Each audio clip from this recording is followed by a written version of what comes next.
presidenti përfaqëson të gjithë institucionin, është njoftim zyrtar që ka qëndruar gjithë ditën në website-in zyrtar Këshillit të Evropës. Dhe për fund, duke qenë një njohës i mirë i proceseve, duke parë nga jashtë situatën edhe rrethanat aktuale ku ndodhemi, parashikimi juaj i fundit për 30 qershorin si do të jetë, edhe krah monitoruesve të cilët mungojnë dhe disa të tjerë do të përpiqen të qëndrojnë për të monitoruar situatën.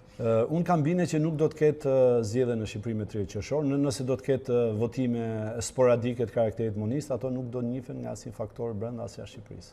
Unë ju falenderoj që ishit të mëngjes në studio. Faleminderit, ishte kënaqësi.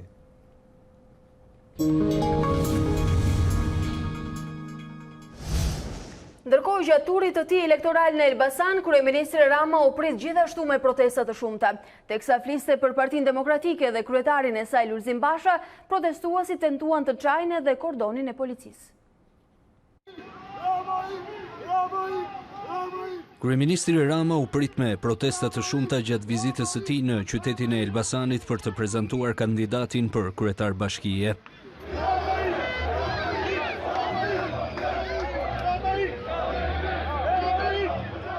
Protestuesit u kontrolluan nga efektiv të repartit Shqiponja, ndërsa në gatishmëri qëndruan forcat e ndërhyrjes së shpejtë. Gjatë fjalës së tij, Rama tha se Lulzim Basha jo vetëm që nuk bëri asgjë për Elbasanin si deputet, por s'po bën asgjë edhe për partinë e tij. E para la punën vet, se ishte kryetar bashkie. E dyta i nxori në rrugën e papunësisë deputetët e vet. Ata ishin punë, kjo është nga puna. E treta, i nxori në rrugën e papunësisë kryebashkiakët e vet. Ata ishin punë, kjo është nga puna. Dhe tani, bashkë me Fallxhoren, po ishin nga puna edhe presidentin e tyre. Në një kohë që kryeministri fliste për opozitën, protestuesit tentuan të çajnë kordonin e policisë. Më herët nga Gramshi, Rama paralajmëroi çdo që tenton dhunën me 30 qershor, do të përballet me forcën e ligjit. Ta masin mirë çdo hap. Ta masin mirë çdo gjë që ju shkon në përmend përpara se ta bëjnë. Mund të bëjnë dëm aty këtu, por ama çdo dëm do ta paguajnë deri me të gjithë forcën e ligjit. Partia Demokratike reagoi lidhur me nisjen e procedimit penal ndaj dy kryebashkiakëve të djathtë të Lezhës dhe Mallakastrës, duke i cilësuar si shantazh ndaj opozitës. Sekretari i përgjithshëm i PD-s, Gazmend Bardhi, tha se kryetarët e bashkive të djathta vetëm kanë zbatuar dekretin e presidentit Meta dhe asnjë presion ndaj tyre nuk do të zbraps opozitën. Dhe as nuk harrojmë. Kryetarët e bashkive që drejtohen nga opozita janë në ushtrim të përgjegjësive të tyre kushtetuese dhe ligjore. Ato do të vazhdojnë t'i binden vetëm ligjit. Asnjë presion nuk i trëmb, asnjë procedim nuk i ndal. Në 30 qershor ligjërisht nuk ka zgjedhje. Në 30 qershor qytetarët janë në të drejtën e tyre për të mos pranuar diktaturën autokratiko-kriminale të regjimit e Edi Ramës. Me 13 vota pro dhe 1 kundër, Komisioni i Ligjeve miratoi raportin që do t'i dorëzohet Kuvendit për ngritjen e një komisioni hetimor për presidentin Meta. Argumenti i mazhorancës mbetet pretendimi se presidenti shkeli kushtetutën. Socialistët kanë hedhur një hap tjetër në drejtim të largimit të kreut të shtetit Ilir Meta nga zyra. Komisioni i Ligjeve miratoi raportin për komisionin hetimor që do t'i përcjellet parlamentit. Vetëm vota Adriatik Alimadhi të ballit kombëtar ishte kundër. Kush është dakord me raportin? Pro, kundër, një kundër, asnjë abstenim, me 13 vota pro. Relatori Adnor Shameti listoi disa prej shkeljeve që ka kryer presidenti. Në anullimin e datës së zgjedhjeve, presidenti ka kryer një shkelje të rëndë kushtetuese. Është në kundërshtim të hapur me parimet kushtetuese të një republike parlamentare, të funksioneve të presidentit të parashikuara nga kushtetuta dhe të funksionimit e ushtrimit normal të sovranitetit të popullit. Raporti për ngritjen e komisionit hetimor për Ilir Metën pritet të votohet në parlament në seancën e së martës më 9 korrik.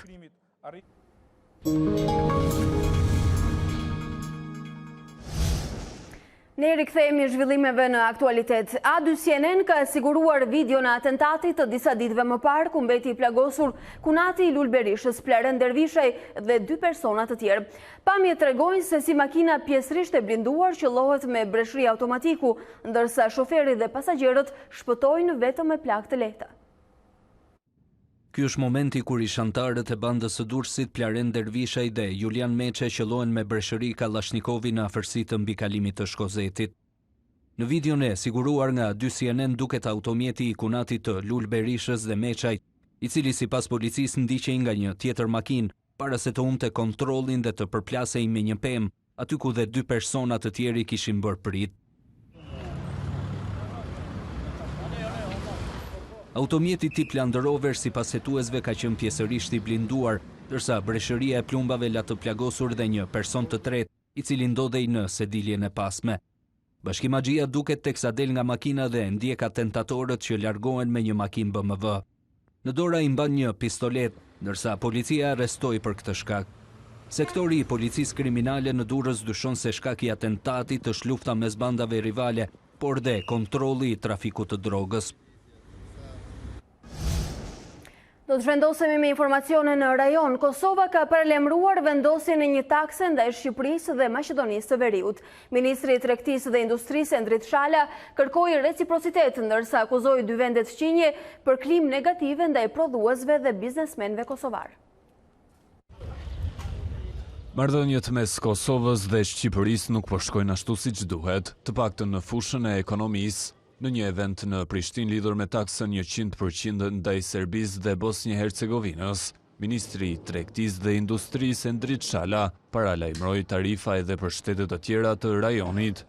Ai përmend Shqipërinë dhe Maqedoninë e Veriut si 2 shtete që kanë një klimë jo të mirë ndaj prodhuesve kosovar për shkak të disa taksave të vëna ndaj tyre. Për të sheshuar problemet, Ministri Shala kërkoi reciprocitet. Kam dëshirë edhe punoj çdo ditë që të bëri biznes ekonomitë e 2 vendeve tona ta kenë të njëjtë, ose gjatë të bërit biznes në Kosovë dhe në Shqipëri, ose përmes nga Shqipëria në Kosovë, Kosova në Shqipëri, ta kenë të lehtë ose ta kenë formën e njëjtë, sikurse të jetë nga Gjirokastra në Vlorë apo sikurse nga Podujeva në Prishtinë, do thotë të eliminojmë të gjitha barierat të cilat ekzistojnë ndërmjet 2 vendeve tona. Sa i përket Maqedonisë së Veriut, ministri tha se shqetësimi kryesor i prodhuesve kosovar është ndalimi i eksportimit të prodhimit të lëndës së parë të peshkut. Zyrtari i qeverisë drejtuar nga Ramush Haradinaj nuk sugjeroi ndonjë datë të saktë kur mund të ndërmerren masa ndëshkuese ndaj Shkupit dhe Tiranës. Megjithatë u shpreh hapur për bashkëpunim të plotë me vendet e rajonit. Bizneset shqiptare janë gjithmonë më të lidhura me partnerët e huaj tregtar. Të dhënat e Instat tregojnë se janë rreth 14.000 sipërmarrje që kanë blerë apo shqitur mallra jashtë vendit gjatë vitit kaluar. Rritet numri ndërmarrjeve që kryejnë tregtim me jashtë. Sipas të dhënave të Institutit të Statistikave, gjatë vitit 2018 u regjistruan mbi 3.000 ndërmarrje eksportuese, 2.6% më shumë krahasuar me një vit më parë. Po ku janë të përqendruara këto biznese? Sipërmarrjet eksportuese dominohen nga sektori i industrisë, që kryen 83% të vlerës totale të eksporteve. Produktet kryesore që dërgohen jashtë vendit janë veshjet dhe metalet. Nga ana tjetër, bizneset që blejnë mallra nga jashtë janë rritur me 5.6% për të arritur në mbi 11.300 të tilla. Këto biznese janë të përqendruara në fushën e tregtisë, teksa produktet kryesore që hyjnë në vend janë ushqimet dhe karburantet. Kompanitë eksportuese shqiptare duket se hasin vështirësi për të deportuar dhe krijuar lidhje në shumë tregje. Në pjesën më të madhe ato kryejnë tregti drejt vetëm 1 apo 2 shteteve. Një situatë krejt e ndryshme është ajo për bizneset importuese, që në pjesën ndërmuese blejnë nga 10 apo më shumë vende partnere. Policia sekuestroi 40 kg kokain dhe një arsenal armësh gjatë një operacioni të zhvilluar në bashkëpunim edhe me Europol. Gjatë kontrolleve në 7 vendet e Europës, përfshirë dhe Shqipërinë, u arrestuan 42 persona, mes tyre dhe Astrid Beqiri, 51 vjeç nga Shkodra, i dyshuar si pjesë e zinxhirit drejtues të trafikut të drogave të forta me vendet e BE-s. Gjatë kontrolleve u sekuestruan gjithashtu 200.000 euro, 10 milion lek, 7 automjete, një biznes me vlerë investimi mbi 1 milion euro, që dyshohet transporti janë siguruar si pasojë e tregtimit të narkotikëve. Sipas policisë, grupi kriminal ka trafikuar mbi 1650 kg kokainë dhe heroinë brenda vendeve të Bashkimit Evropian. 2.5 ton metamfetamin u konfiskua të mërkurën nga policia holandeze në Rotterdam dhe që konsiderohet si sasia më e madhe e drogës e zbuluar në Europë. Vlera e metamfetaminës arrin në 100 milion euro. Droga u gjend pas murit të një godine e cila po inspektohej nga policia si pjesë e një hetimi. Në një njoftim thuhet se në katrin e dytë u zbulua një dhomë e fshehur ku ishte vendosur metamfetamina e ndarë në 10 pako brenda çeseve plastike. Më pas policia zbuloi gjithashtu një magazinë në qytetin e Utrechtit me 17.500 litra kimikate të përdorura për përdorimin e drograve sintetike.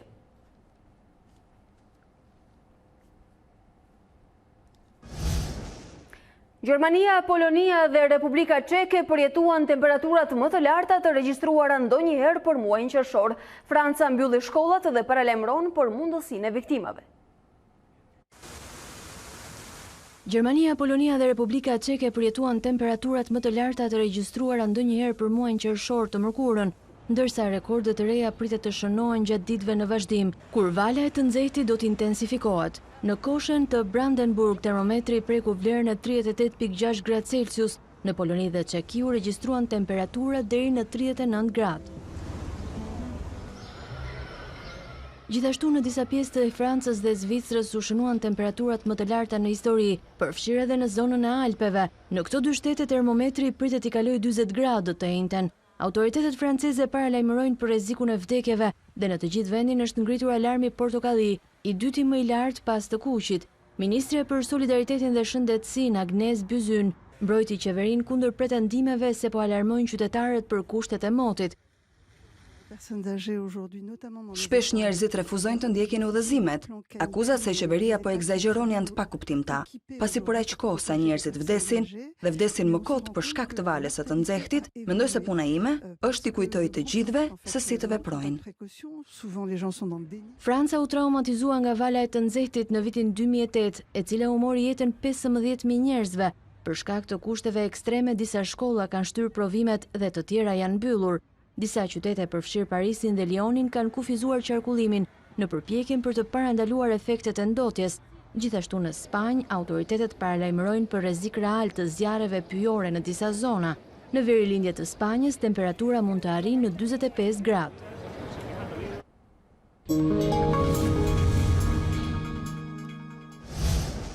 Hapësira për të rejat nga sporti.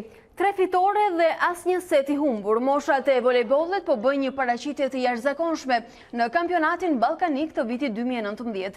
Kuqezin të vegjël mundën edhe Maqedoninë e Veriut me shifrat 3-0 duke mbyllur fazën e grupeve në mënyrë perfekte. Bakiri, Doda, Deliu, por edhe talent të tjerë të kombëtares U20 kanë dhuruar spektakël në parket me Shqipërinë, e cila ka mposhtur çdo rival deri në këtë moment. Sot përfaqësuesja jon do të luajë në gjysmëfinale përballë Malit të Zi, ndërsa çifti tjetër do t'jetaj me Serbisë dhe Greqisë. Skuadra që drejtohet nga trajneri Arben Sako ka shanse reale për të arritur në finalen që do t'ishte historike për volejbollin shqiptar.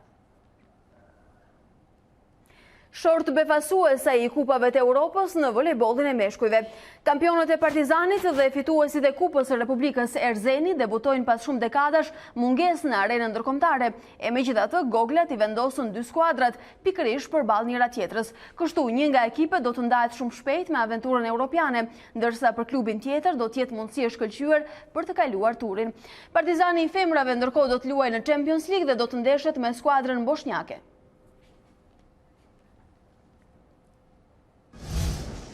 Dhe si do t'jetë moti në orët e ardhshme, nuk mungon parashikimi as mëngjesin e sotëm në ditarin e A2 CNN me Tanja Porën. Përshëndetje Alba, përshëndetje shikues të A2 CNN, në fakt dita e sotme, por edhe ditët në vijim deri ditën e diel që është dita e fundit e muajit. Moti kthjellët do të mbizotrojë pjesë më të madhe të territorit, ka zhvillim të vranësira gjatorëve të pasdites sot nesër, por thuajse në çdo ditë të nxehtë të verës do ketë zhvillim të vranësirave në zonat malore, duke rrezikuar për rrebesha faqekurtra shiu, ndërkohë pjesa më e madhe e territorit mbizotrohet nga moti kthjellët dhe i nxehtë. Të ndalojmë tek temperaturat për ditën e sotme dhe në vijim, sot ka një rritje të temperaturave në të gjithë territorin shqiptar. Mëngjesi ka shënuar vlera shumë të larta, pra më e ulta që është shënuar në zonat malore 13 gradë është një vlerë relativisht e lartë kjo edhe për muajin në të cilin ndodhemi. 20 deri në 26 gradë Celsius vlerat më të ulta gjatë orëve të para të mëngjesit në zonat bregdetare dhe të ulëta. Presim sot në mesditë temperatura deri në 34-35 gradë Celsius në zonat malore, ndërsa në zonat e ultërsirës perëndimore si edhe në Bregdet presim temperatura nga 35 deri në 37 gradë Celsius, në zonat veçanta edhe mbi 37 gradë Celsius. Edhe dita e nesërme sjell një tjetër rritje të temperaturave, në zonat veçanta presim maksimume rreth 39 gradë Celsius, ndërkohë e shtuna sjell një rënje të lehtë, e diela një tjetër rënje, pra fundjava sjell një freskim të motit me të paktën 3-4 gradë në pjesën më të madhe të territorit. Sigurisht që edhe gjatë fundjavës do të vijojë dominimi i motit të kthjellët në pjesën më të madhe në 95% të territorit, përjashton vetëm orët e pasdites në zonat veçanta malore të Shqipërisë, ku mund të ketë zhvillim të vranësira dhe ndonjë rrëbesh të izoluar. Edhe për fillimin e muajit korrik, të paktën 10 ditë i parë, parashikoj që të jetë të karakterizohet nga periudha të shkurtra 3-4 ditore me temperatura relativisht të larta, pra kur themi relativisht të larta 37 deri në 39 gradë Celsius, në zonat veçanta mund të tejkalohet edhe 39, ndërkohë këto 2-3 ditor do të pasohen me 2-3 ditë të tjera ku moti freskohet ndjeshëm me 4-5 gradë. Parashikoj që jo vetëm 10 ditë, po gjysma e parë korrikut të vijojë në këto kushte, pra të kemi periudha të shkurtra 3-4 ditore me temperatura të larta dhe 3-4 ditë të tjera në vijim mot më të freskët. Shirat nuk janë në horizont të paktën deri nga data 10-12 korrik, nuk bëhet fjalë për gjithë territorin, vetëm këto shirat në zonat të izoluara. Ky është informacioni jo vetëm për sot dhe deri në fund të muajit, por edhe për pjesën e parë të muajit korrik, Alba. Ne të falenderojmë për parashikimin e rifreskuar të motit orë pas ore në A2-sjenin. Le shohim dhe njerë zhvillimet kryesore të këtij ditari. 3 ditë para 30 qershorit, presidenti Meta thërret në takime të veçanta. Edi Rama dhe Lulzim Bashën, kreu i opozitës, ishte në mëngjes në presidencë prej ku largua pa një deklarat për median. Jam në fushat, tha kryeministri Rama, duke refuzuar takimin, por dhe duke paralemruar një lëvizje të re të presidentit Meta. Këshilli i Evropës tërheq vëzhguesit për procesin e votimeve të 30 qershorit, shkak mos pjesëmarrja e opozitës. Për kryedemokratin Basha, vendimi i KS, faktoi se zgjedhjet janë të paligjshme. Rama ironi me interpretimin e opozitës.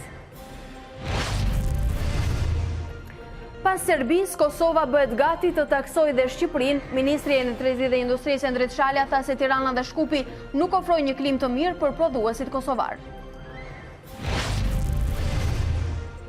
Gjermania, Polonia dhe Republika Çeke përjetuan temperaturat më të larta të regjistruara ndonjëherë për muajin qershor. Franca mbyll shkollat dhe paralemron për mundësinë e viktimave. I nxehti pritet të intensifikohet edhe më shumë gjatë ditëve në vijim. Kombëtarja shpresa në volejbollin e meshkujve mundi edhe Maqedoninë e Veriut në kampionatin ballkanik që po zhvillohet në kryeqytet. Kuqezin luajnë sot për biletën e finales së madhe përballë përfaqësueses malazeze. Kjo ishte e gjitha e përgatitur për ditarin e orës 9. Unë ju falenderoj që qëndruat me ne për zhvillimet dhe të rejat e fundit. Na ndiqni edhe në rrjetet tona sociale, në Facebook dhe Instagram, edhe në faqen tonë të webit a2cnn.com. Bashkë ndajemi këtu, ju vjoni qëndroni me ne.